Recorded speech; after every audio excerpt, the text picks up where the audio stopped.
இந்த பகுதியை நான் தியானிக்கும் போது ஆண்டவர் என்னோட கூட பேசின வசனங்களை இந்த நாளில் உங்களோட சுருக்கமாக நான் பகிர்ந்து கொள்ள விரும்புகிறேன். இந்த வசனத்துடைய முதல் பகுதியிலே தாவீது ஆண்டவரை எப்படி தேடுகிறார் என்பதை குறித்து நம்ம வாசிக்கிறோம்.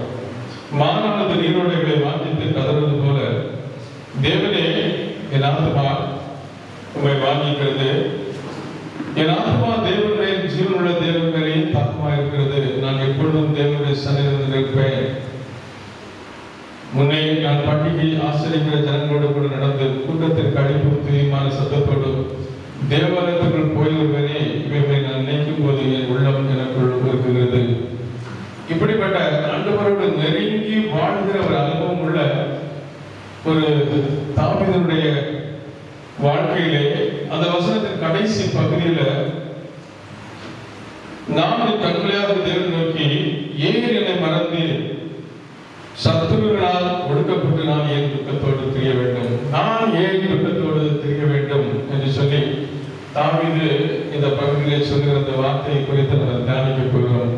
நம்முடைய தேவனுடைய புலம்பலை ஆனந்த கழிப்பாய் மாற்றப்படுகிற தேவன். இதுதான் இந்த நாளின் செய்தியின் தலைப்பு. புலம்பலை ஆனந்த கழிப்பாய் மாற்றப்படுகிற தேவன்.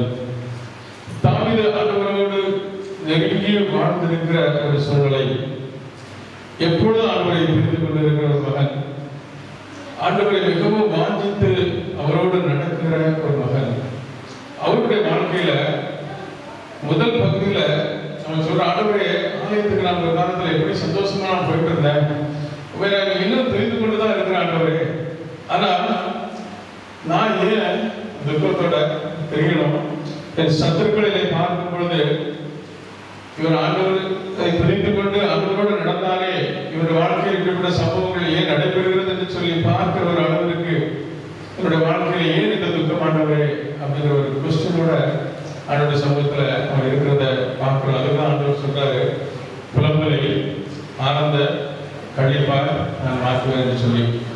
இந்த நேரத்தில் ஆண்டவருடைய சமூகத்தில் இருக்கிற அநேகர் நாம் எல்லாருமே இப்படிப்பட்ட ஒரு பாதையின் வழியா நம்ம கடந்து சென்றிருப்போம். நாம் ஆண்டவரால் தெரிந்து கொள்ளப்பட்டது உண்மை, அவரால் தெரிந்து கொள்ளப்பட்ட பிள்ளைகள் என்பதையும் அவரால் அபிஷேகப்பட்ட பிள்ளைகள் என்பதையும் உண்மை.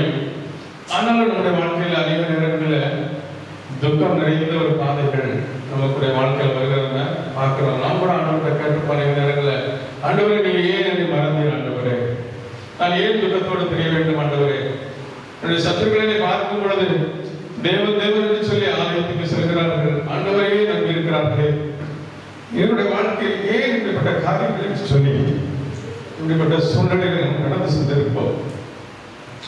பிரியமானவர்களே, ஆண்டவர் நாட்கள் நம்மோடு பேசுகிற ஒரு காரியம், புலம்பலை ஆனந்த கழிப்பாக தேவன் மாற்றுகிற தேவன்.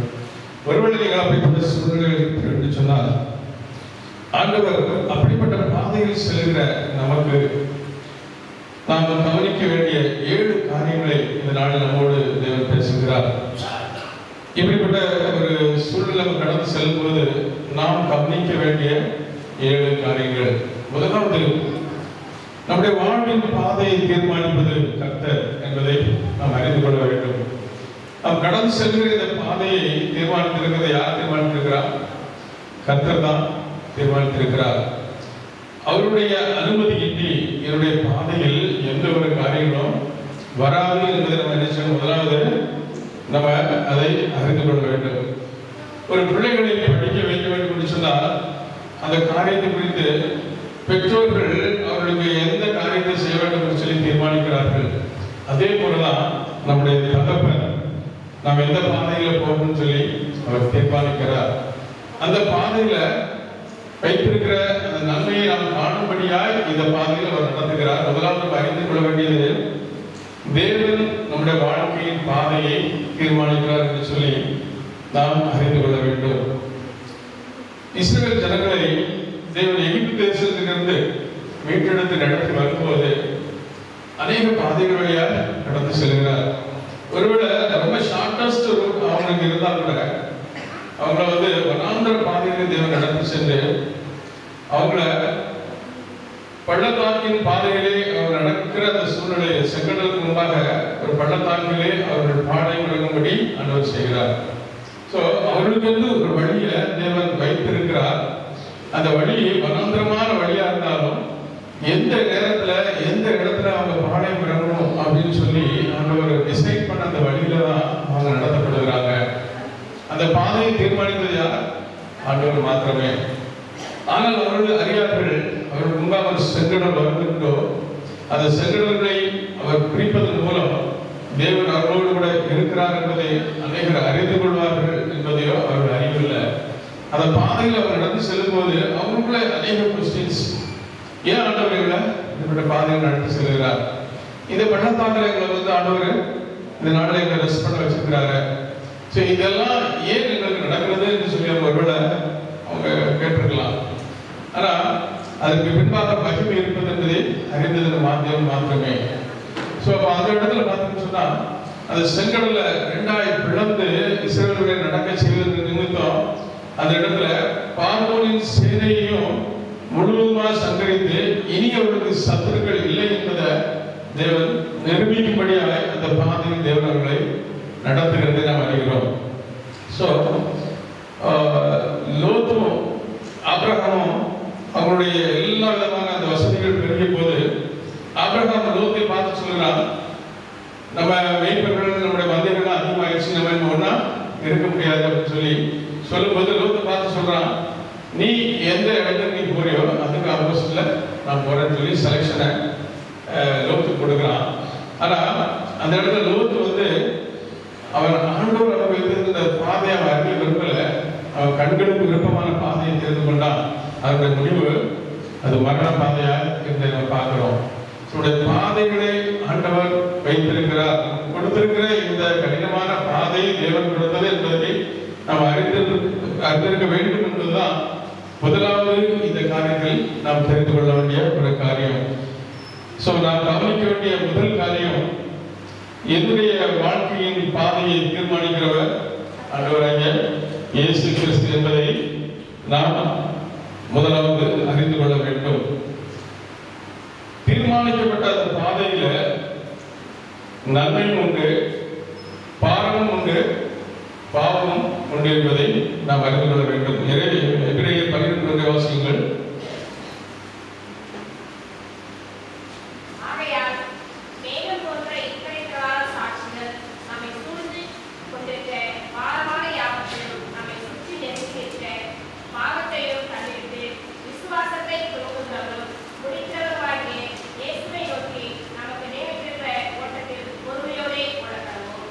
விசுவாசத்தை தொடர்கிறவரும் முடிக்கிறவருமாகிய இயேசுவை நோக்கி நாம் பொறுமையோடு ஓடப்படுவோம். எதெல்லாம் பாரத்தையும் பாவத்தையும் விலக்கி தள்ளிவிட்டு, நம்முடைய பாதையில வருகிற அந்த பாரத்தையும் பாவத்தையும் விலக்கி தள்ளிவிட்டு இயேசுவை நோக்கி விசுவாசத்தை தொடர்கிறவரும் முடிக்கிறவமாக அவரை நோக்கி நாம் என்ன செய்யணுமா?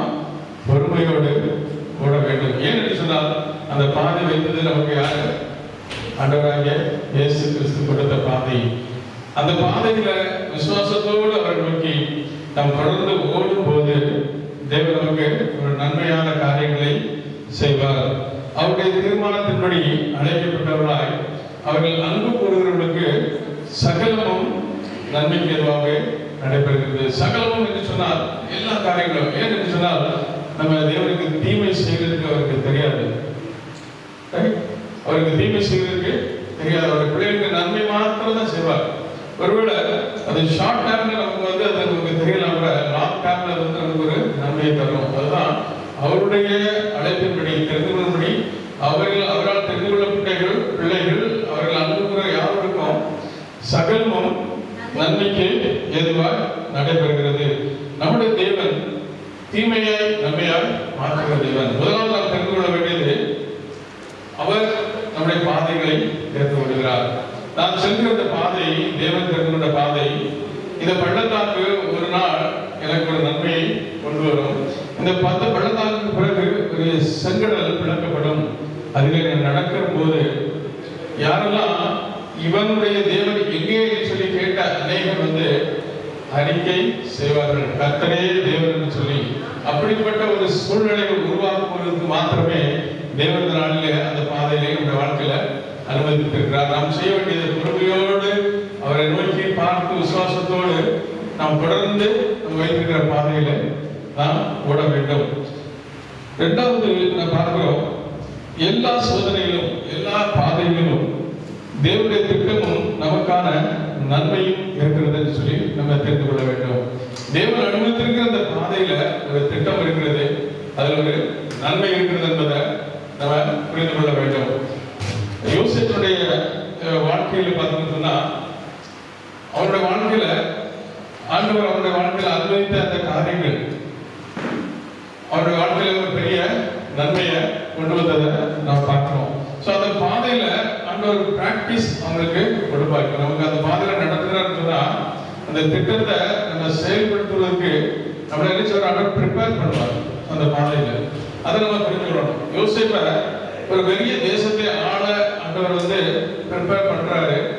அவருடைய சகோதரர்களுக்கு எல்லாம் ஒரு நன்மையாக அந்த தேசத்திற்கு ஒரு நன்மையான ஒரு வகையை மாற்ற தேவன் விரும்புறதுனால அவருக்கு ஒரு பாதையை கொடுக்கிறாரு. அந்த பாதையினுடைய எண்ணில் ஒரு திட்டம் இருக்குது. அந்த திட்டத்தை நிறைவேற்றுறதுக்கு அவர் என்ன செய்யறாரு, பயிற்சி வைக்கிறார். ஸோ அவருக்கு லேர்னிங்ஸ் நிறைய கொடுத்து அந்த பாதை வழியா ஒவ்வொரு இடங்களெல்லாம் போகிறான். சகோதரனால கைவிடப்பட்டு குடிகள் போடப்படுகிறான். எகைன் பார்வனுடைய அரண்மனைக்கு போகிறான். எகைன் சிறைச்சாலைக்கு செல்கிறான். ஸோ வீட்டில் அவன் ஒரு சொப்பனத்தை கண்டதுனால அவனுக்கு ஒரு குழி கொடுக்கப்பட்டது. சிறைச்சாலையில அவன் சொப்பனத்துக்கு அர்த்தம் சொன்னதுனால அவனுக்கு ஒரு சிங்காசனம் கொடுக்கப்படுகிறது.